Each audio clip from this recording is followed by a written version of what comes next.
Hey guys, welcome back to the show. I'd like to introduce my first guest ever. She's a very experienced vet nurse, native wildlife advocate, and South Australian leader of Yeah the Girls 4-Wheel Drive Club. Give it up for Molly Jo. Hello. Afternoon. Molly, when did you start vet nursing? It was pretty young, wasn't it? Yes. So I've been nursing since I was about 14. I did a Cert 2 in animal studies at school, and through that I had to do placement at a vet clinic. I guess I was good at it, and it just went from there. What is your favourite field of expertise? What I enjoy doing the most out of vet nursing? I don't know, there's a lot of things that I like to do. I obviously quite like wildlife work and Indigenous community work. I was privileged enough to work for a clinic that had a heavy responsibility in Indigenous animal management programs. So we would go out to remote communities and help out with the animal population through desexings, parasite control, parasite prevention, and, basic animal care. Education of the Indigenous people in those communities as well. Do you find that more of a challenge in Indigenous communities than when people bring domestic animals in? Not necessarily. The people in the Indigenous communities, they're willing to learn. I guess when you're 2,000 kilometres away from the nearest town, they'll take the help that they can get, and they're really quite appreciative of us coming out there. Obviously, there's a lot of cultural boundaries and things that we need to respect, because it's not an average town going out there. They are very proud people, and we need to make sure that we're respecting them and their wishes. So it's pretty good. They're usually quite receptive and very appreciative of the work that we're doing. Healthy animals are help with a healthy community. From what I understand, Aboriginal people are really, they quite worship, not quite worship, but they're quite closer to dingoes and more so than normal people. Do you find that, like stray dogs and stuff affect, dingoes in the wild? Do you think that stray animals have a large impact on dingoes in the wild? Well, it's very, very rare to get a purebred dingo these days. Most of them, they've done a lot of studies and a lot of DNA testing on dingoes throughout different populations in Australia, and most of them are actually blended with your domestic dog. There are small clusters of population that have purebred dingoes, but they're very much bred out now through the introduction of the domestic dog. Are they usually isolated areas like Fraser Island? I believe Fraser Island have a community of purebred dingoes. There's also populations in the Blue Mountains. The alpine dingo, I guess, is a subspecies of dingo, and there's a decent population of them, but I guess it really does range. Wild dogs are spread all throughout Australia. You wouldn't get a pocket that wouldn't have wild dogs in it, so it's pretty hard to tell. That's interesting. I've heard from my drilling experience out bush, people have come across like wild Labradors and stray animals that seem domesticated, seem like a run of the mill domesticated animal, but they're far from it.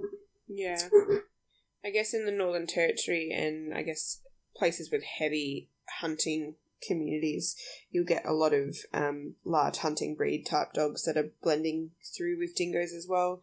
You'll get a lot of wild dog populations that have 40 plus kilo wild dogs, bull Arabs, Danes, Mastiffs and dogs like that, causing quite a problem. Now, you're more interested into the native animal side of vet nursing. Mm-hmm. What do you think has the largest impact on our native wildlife? Well, as a broad thing, I guess humans. That's a very hard question. There's too much. Is that humans in regards to like building development and land clearing and stuff? Yeah, building development, land clearing, motor vehicle accidents, introduction of feral species like feral cats.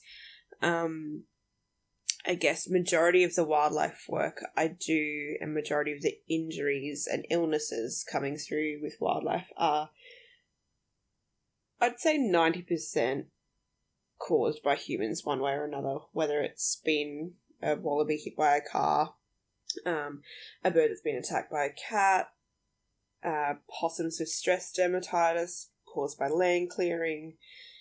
Humans are really screwing up the native wildlife.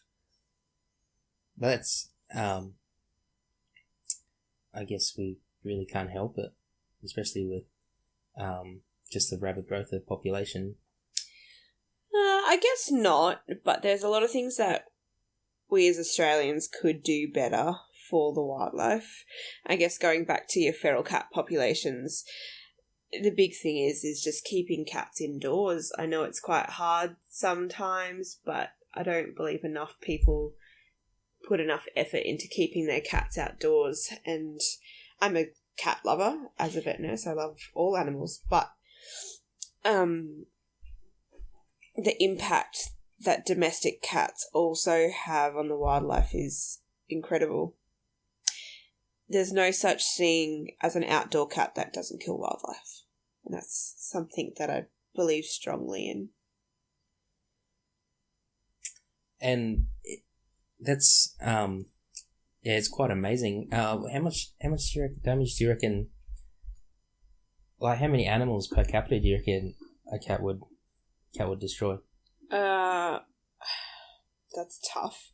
I guess in my own personal experience, I have been around feral cat control in some of the Indigenous communities I was talking about earlier, where Indigenous rangers have shot a few feral cats and then we've gone and dissected them to see exactly what was in their stomach. One cat was about 11 kilos. It was not overweight. It was just that big. And we dissected its stomach and found, I think it was 42 lizards, like gecko type species in that were from like a desert environment, and a few birds and a couple of undistinguishable bones. But 40 something lizards on its own is incredible. And that was just in one night, I guess, by the rate of the digestion of the cat. It would have only been in the space of kind of 8 to 12 hours that cat would have taken that many animals. Is it mainly due to cats? Because while felines are very active predators, they don't kill for food every time, do they? They have a high prey drive. So sometimes it is for food, sometimes it's just because it's their instinct. They can't help wanting to chase down that bird, but it's just what they do. It's no good. Keep your cats locked up. Desex them as well. Desex them. How does desexing them would just drive the population down? Well, it potentially breaks a cycle. Female cats can breed from 4 months old, and each litter approximately 4 to 6 kittens. And female cats in the right conditions will continuously cycle. So they're not like dogs, where dogs will have a cycle maybe twice a year. Cats will continuously cycle until they're bred. So cats are the ultimate breeding machine. And if you think about how quickly they can fall pregnant after having a litter, they can potentially have 4 to 6 litters of kittens per year. So just desexing one queen will potentially remove 30 plus feral wild cats from the environment. One queen. As 30 animals, it's quite a large impact just for one cat. Mm-hmm. How effective do you think the feline control program is in New South Wales, where they capture them, desex them and return them? Oh, there's a lot of different evidence on trap, neuter, release programs. There's evidence to say that it works, but I guess coming at it from a cat's perspective as well, yes, it may reduce the number of cats in the environment, but for still that individual cat, it is still eating the wildlife. It is still at risk of being hit by a car, succumbing to disease, being attacked by another animal. So also from a humane perspective, I don't particularly agree with them. So the real the end solution for that is to just keep it locked up. Yeah. Keep it locked up. Yeah. Indoor cats, or being a responsible pet owner, and if you want your cats to have outdoor time, creating something like a cat run, a cat enclosure, something that will keep a barrier between them, the outside world. Indoor cats and confined cats are also safe cats. There's a lot of things out there in the world that can harm them. I guess coming from both sides of the coin, it's good for the wildlife, it's good for the cat. Mm. It was just the other day I was talking to, I wouldn't say a friend, but yeah, and he was saying that he's heard of people shooting cats in their front yard in suburban areas. Yep, there's a lot of people out there that will do horrible things to cats. Every 6 months or so you'll hear on the news about a cat being shot with an arrow in a suburban backyard. You'll hear of cats being mutilated and hung from trees. So there's a lot of dangers out there for them. There's a lot of people that hate cats. So it's more than just looking after the wildlife, it's looking after the individual animals as well. I guess it's very different to dogs, where everybody's pretty active on keeping their dog locked up. Yeah, absolutely. You said earlier that motor vehicle accidents can contribute to falls in native wildlife population. Mm-hmm. Yep. What did you mean by that? I guess first off, I'll say that most car accidents involving wildlife are unavoidable. We completely understand that. I guess the big thing is, if you hit an animal and kill it to the best of your ability, pull over and check. If it's a female, you need to check a pouch, or female mammal marsupial, you need to check the pouch. If it's a male, move it from the road. I guess anything that you hit and it stays on the road then becomes bait for scavenging animals to climb onto the road to feed on it. Those animals are then put in direct risk of being hit by a car as well. In Adelaide and a lot of Australia, our koala populations are being decimated from motor vehicle accidents. Things like, you think koalas populate heavy, dense, or most of the time heavy and dense bushland, and those roads are often winding roads that you don't often see the koalas until it's too late. But, they're just getting mowed down. Not too many people stop. If you hit a female that's got a baby, that's not just one animal that you potentially killed. It's potentially two animals that you've taken out of the population then, if you're not checking the pouch and helping out the little ones if they've made it. It's a shame too, because a lot of people think that native wildlife, especially koalas, are pretty cute until they hit one, and then they just don't seem to care. That's exactly it. And a lot of people love animals and love Australian native animals until they need their help, and then they kind of just turn a blind eye to it and think that it's someone else's problem. But I'm also a big believer in, if you love the country that you live in, you need to love everything about it, including the native wildlife. Now, what is there a number that they can call in the event of an accident with one, or if they come across or an animal in help? Yeah, there's many wildlife organisations out there that have 24-hour hotlines, and that's a big thing. If you can't stop, try and call someone.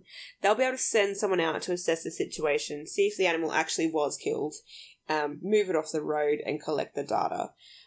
It's easy as a Google search, just wildlife rescue and your location, and you'll have numbers pop up. Now, I know eating native wildlife can do a lot of damage, not only to the environment, but you can definitely do a lot of damage to your own car. Yes. And I've seen your rig, and I'd say you're pretty safe. Okay, so I drive a 3-litre GU Patrol, 2010. I bought it because I love full drives, but also I was doing a lot of driving through the Adelaide Hills, and I had too many close calls in my little daily driver CX3. I've almost hit countless deer, countless kangaroos, and I've almost hit a koala before. So I thought for my safety as well, I'll get a bit of a bigger car, a higher car, because if I do manage to hit a kangaroo, the likelihood of it coming through my windscreen is pretty low. You're pretty fortunate to see deer. I haven't seen one yet. I know they're here though. I know for a fact they're here. Humbug Scrub Road, everywhere. Now, you're part of I don't know how to say it. It's a, I don't want to say all women, it's a... Well, that's what it is. All So women four-wheel drive club. Yeah, the girls. Mm-hmm.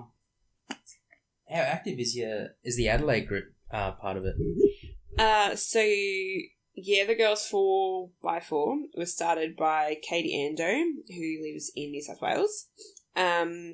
Last year, I was lucky enough for Katie to approach me and ask if I wanted to take hold of the South Australian side of things. By that, I mean planning trips, organising social media, recruiting girls, and just, I guess, being a representative for the club in my state. We started out with, I think, 3 girls, including myself, and at the moment there's about 40 to 50 women in South Australia that are in the group. Not all of them come out to events. We're still working on, I guess not everyone can make everything. You can't make every date, you can't make every trip, every location. So we've got a really good core group of about 12 to 15 girls at the moment, and then others tack on to the events when they can. And what's the what's the group trying to do for women as an individual?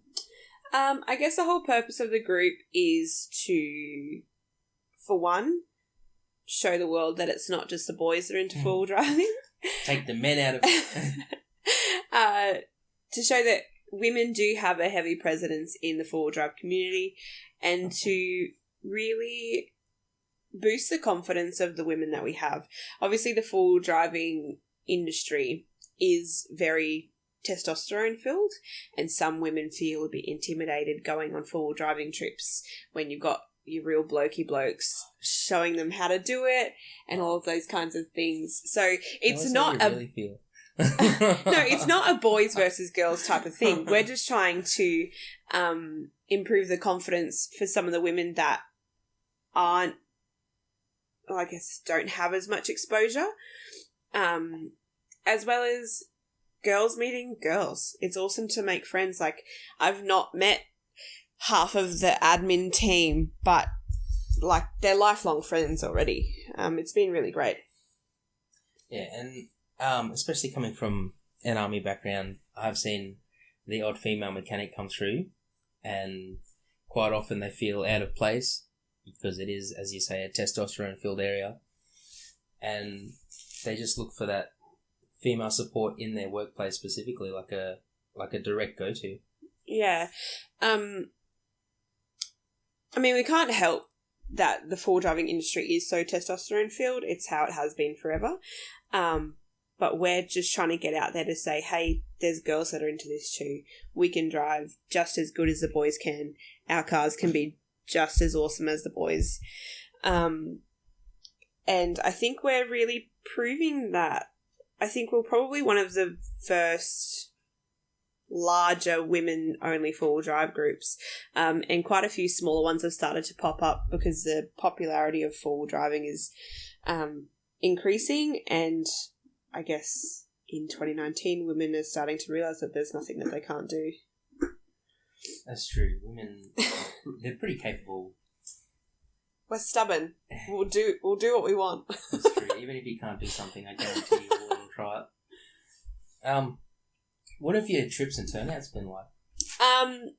The first one I tried to do turned out awful. Everyone bailed on me at the last minute, so I cancelled it. The second trip, there was 3 of us. There was myself, a leader who is now my right-hand woman, and a girl named Steph who came out with her 2-year-old daughter. And we had a good time at Tarawi Fall Drive Park until we had a mechanical issue.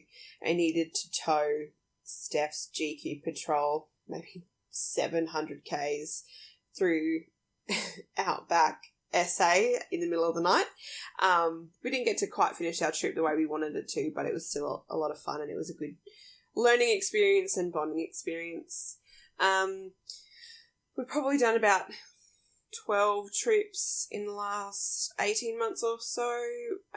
One of the most successful trips we did was January 2019, where we went to Loveday Fall Drive Park and had a turnout of 11 cars, which was fantastic. Women from all over the state came to the location in the Riverland of South Australia, and we had an awesome weekend. And then I guess my favourite trip that we've done so far was in conjunction with the Victorian girls, where there was about 6 of us, and we went and did border track, which is, well, as the name suggests, right on the border of South Australia and Victoria. It's quite sandy, quite technical, and has some good mud holes at the end of it. It was a fantastic trip. We're doing it again next year. January next year, you're doing that one? No, just sometime next year. Well, the track is closed until April, so we're probably going to try in May. You're going to try and collab it again? Yeah, absolutely. Well, all of the trips, it doesn't matter whether you're from Queensland or whatever, if you're passing through, you're more than welcome to come by. I think we'll try and set it up with the Victorian girls again, but it's an open invite to all of the girls in the club. Now, not... because it's not just specifically just because you have an all-women group, but most four-wheel drive groups normally struggle to have reliable participants. Yeah. Yeah. Do you think that's due to a location thing, or? I guess speaking from South Australia specifically, there's not a lot locally that we can do in Adelaide, so majority of the harder full driving and the more technical stuff, you do need to travel upwards of an hour and a half, 2 hours away to get to a decent location. And I understand that, people have commitments and can't always make it, and that's totally fine. A lot of the women that we have families, have young kids, have husbands. You can't spend all your time running around the countryside with your girlfriends. But I guess coming from a broader thing of clubs struggling for members, I'm not 100% sure.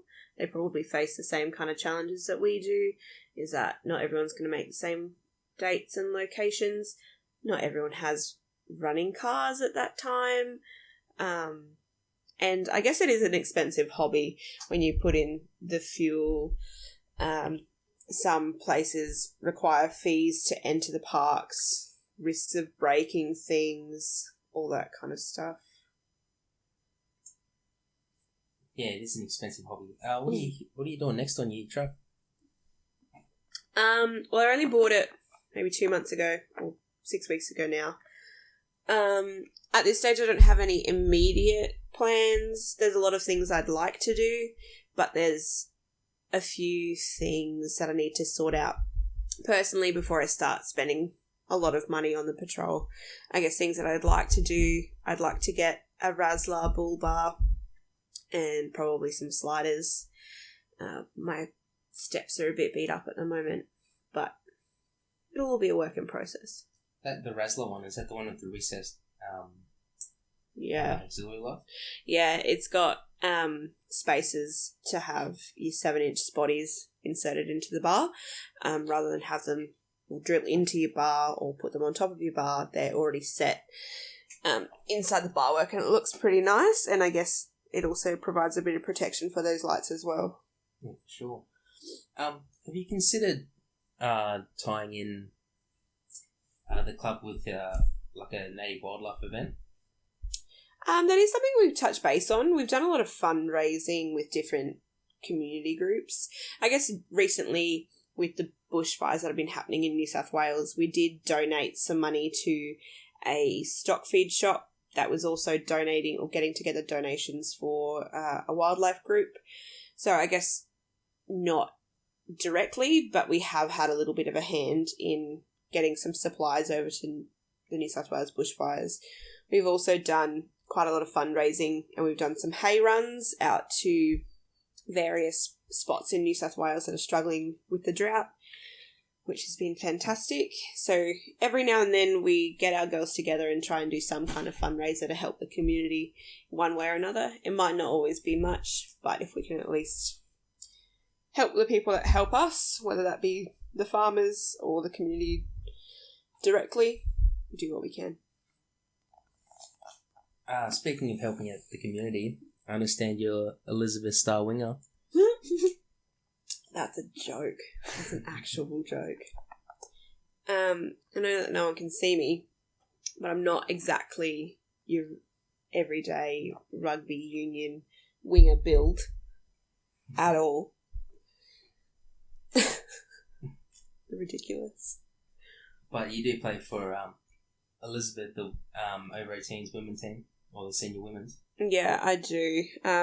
Last year was this year, 2019 was my first season playing rugby union. I played a bit of league in high school, a bit of touch, but decided to give union a try this year. My coach put me in as a winger. God knows why.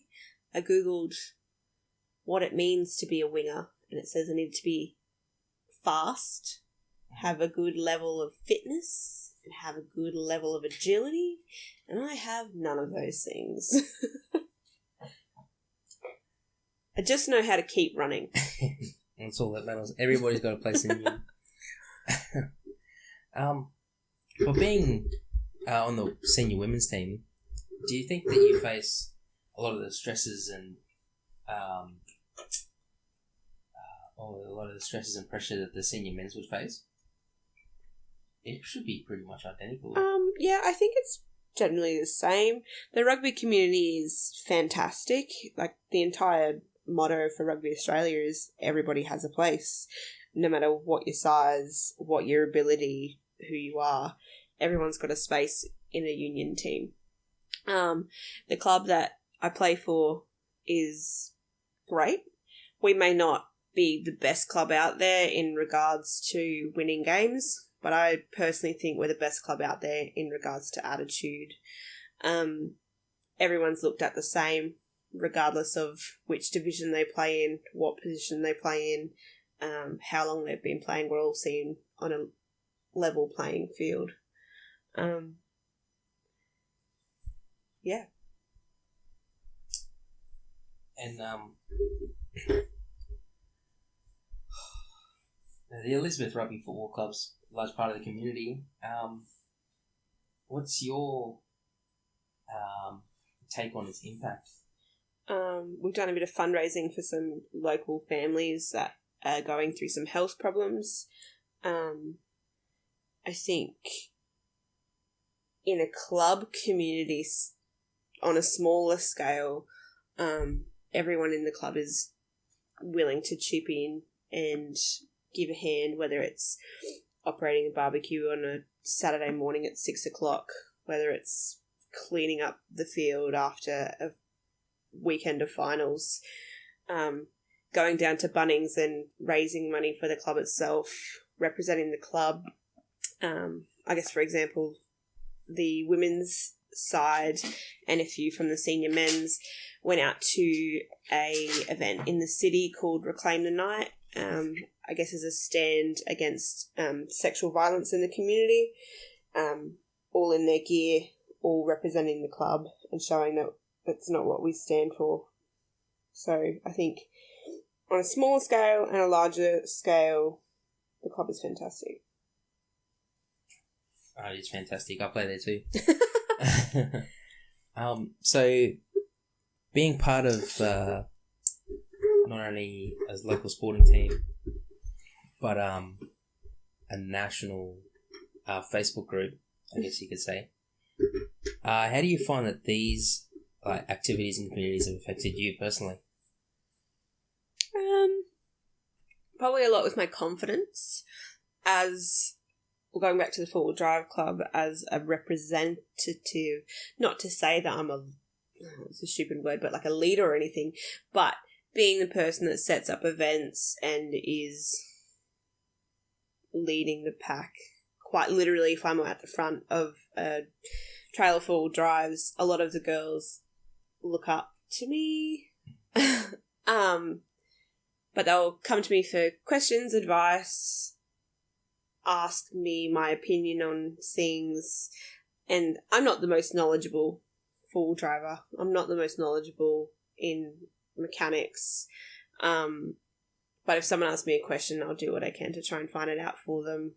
And I guess I need to be somewhat confident. If I'm not confident and if I don't at least look like I know what I'm doing, people aren't going to approach me and ask me. And the same with footy as well. You can't step onto a rugby field unless you're confident in yourself and confident in your abilities. If you're scared on the field, you're going to do something that will get you hurt, whether it's bracing before a tackle or putting yourself in a silly situation. You're going to get yourself hurt. So my confidence has come up quite a bit in the last 12 months or so. I really have learned how to depend on myself a bit more. I guess in my job, I've always been relatively confident because I think I'm good at it. This year, I was approached to take on a management position within my clinic, which, again, as I said, if I don't know what I'm doing, if I don't at least look like I know what I'm doing, people aren't going to approach me. I've now moved on to a different clinic within the company, and I'm not in a direct management role, but I'm lucky enough that the team that I work with still see me as, I guess, somewhat of a senior nurse in the way that I've been doing it for a while, and they do respect my opinions and come to me and ask me for help and advice in my job as well. That's excellent. I think a lot of people, and especially nowadays, have a lot of issues with just their self-confidence, and a lot of people develop anxiety but then don't have the confidence to take it on. Yeah. So, yeah, it's quite interesting that you and sports isn't just being part of a community where you have to depend on people have to depend on you, and you just have fun at the end of the day. Yeah. Can really change people's outlook. Definitely. Thanks, Molly, for coming in. No worries. Thanks for having me.